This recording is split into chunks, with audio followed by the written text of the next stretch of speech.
Hello everyone, in today's video I'll be showing you how to use properly your calculator, because some of us might have our calculators on our computers but we don't know how to use them well enough.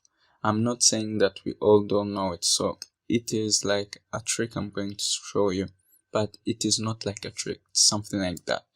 So let's get started. First of all, you're going to locate onto your search box and then you're going to type in calculator. It should be right over here. Then you're going to have to type in your calculator. So once you have found it, then you're going to click on it. Next, you should have search as an interface like this one.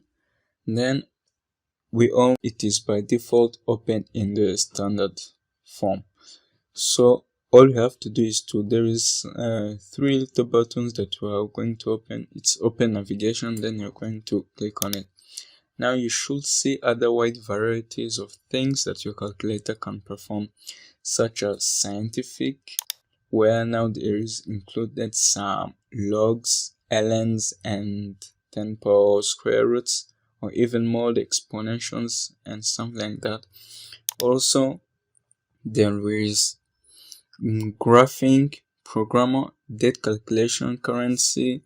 Here on currency, you can see all the countries' money, but not like the money it has, like its rates, where you must convert from one currency to another. For example, converting like into euros and something like that. So basically that's it.